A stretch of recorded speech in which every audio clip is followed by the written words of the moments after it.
Today, you are going to learn about the mindset that you have to have in order to sustain yourself as you climb ELO, as you face better and better players, and really just help yourself succeed no matter what situation you find yourself in. This is something that I constantly have to battle with myself. Every CS player faces this struggle, and it's something that if we can actually identify, a lot of us that are lower level, mid level, will really start to see huge improvements in our gameplay.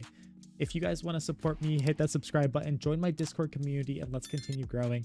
I love to be here and provide the best content possible for you.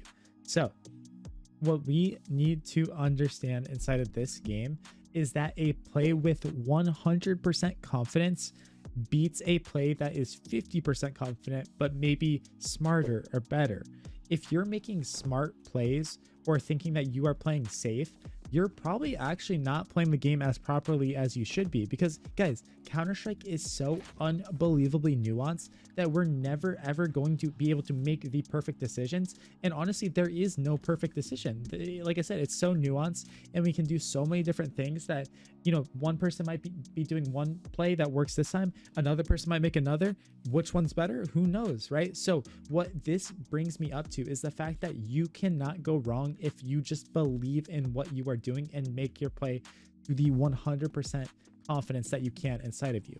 I'm going to explain exactly what you need to do, give you some good examples, but first I have to give you how to get the best Counter-Strike 2 skins with 100% confidence inside of this game. Thank you to the sponsor of today's video, Skins Monkey. They are one of the greatest and easiest to use CS2 trading sites out there. You can swap out the skins you do not like for brand new ones that are so much more fresh. Even skins that are trade locked can be secured by adding them to your backpack. The greatest thing about the site is that you can buy skins for so much cheaper with a 35% deposit bonus when you use my code, KOJO. Make sure to check out the freebie section where you can get a free skin just by completing tasks. On top of the bonuses, you also get a $5 bonus when clicking the link in the description. What we need to do is actually utilize this inside of our gameplay. And how does that look? How does that work?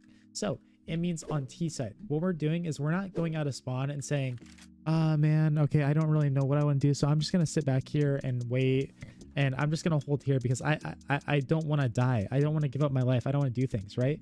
Well, if you play like that, you're missing out on the huge fact of like, man, sure, you're technically playing safe, but you're giving the other team so much space. You're making them feel so comfortable, and ultimately it just makes it so that you're actually trolling. You're not doing good, right? You're not making an actual decision. So it's really hurting you. It's hurting your team because you're losing out on that valuable map control, regardless if you stay alive or die.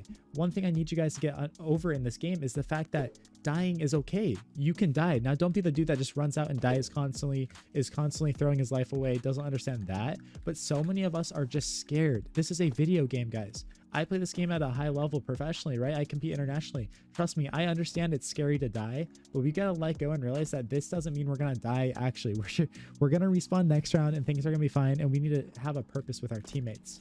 The biggest like thing I see where we can improve this is honestly like in situations like post plant. So say we get the bomb down and we're in like a 1v1 situation, I'll see a lot of players sit here and be like, you can literally see them thinking with how they're playing. They're just like, dude, like, you know, and they sit here and they're just worried. They understand there's a threat from so many different positions. They don't know where the CT is. They don't know where the other person is. So they just start to actually just like think about everything, and they just start to look here and drift around and float, versus somebody who might be making the wrong play, but like they're just so confident. I don't even know if this is the wrong play. This might just be the good play. They plant the bomb and they get out here and they move. They're moving. They know exactly what they're worried about, and they're repositioning and going into a new angle where they can take whatever fight they want to take, right?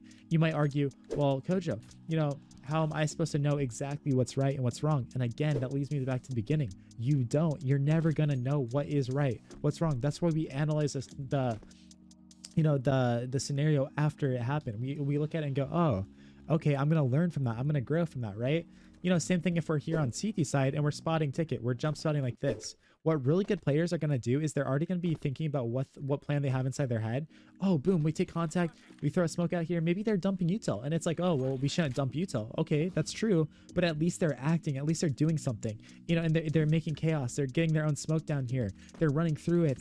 They're making these plays, and they're so certain with what they're doing that it's not a second thought in their head. Some of the best players that I have played against honestly, at some point in my life, I literally sat there and went, what is this idiot doing? Like, what is this guy doing? Right?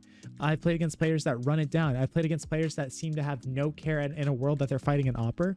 But I'm posted on an angle and I'm uncertain. I'm here like, I don't know if I should post. There's guys running up cat. I don't know what I should do.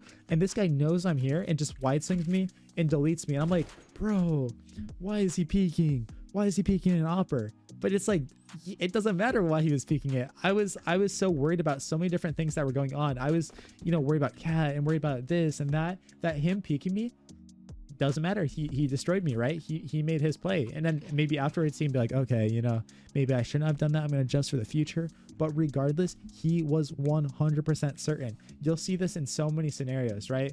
Say there's an opper holding jungle, right? We honestly should not peek this probably if we are jungle, but if we just will ourselves and we're like, heck yeah, I'm peeking this, boom, one dig them, doesn't matter. I don't care if it was a good or bad peek. We just absolutely destroyed them. So this is what you have to do. This is the mindset you have to have in order to actually grow and thrive in this game.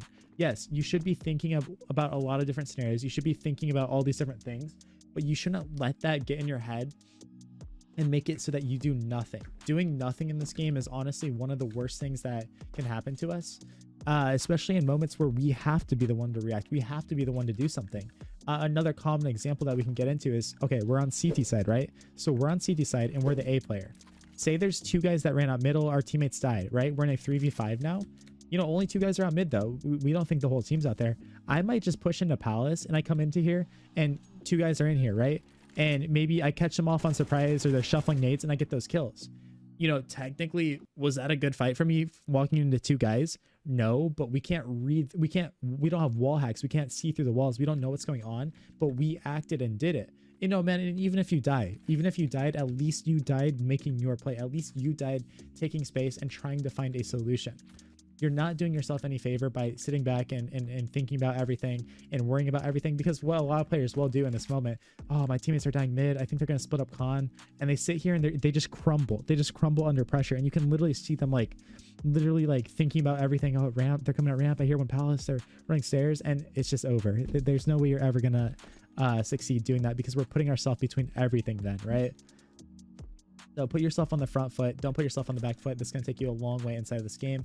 Appreciate you guys watching this video. If you want live coaching, I go ahead and do that over on my second channel. You can watch lots of good videos over there. I appreciate all of you guys for taking the time to learn. Makes me very happy. I'll catch you in the next video. Let's keep grinding. Let's keep working hard. You guys are all legends, and I appreciate it all so much. Peace out. Peace out.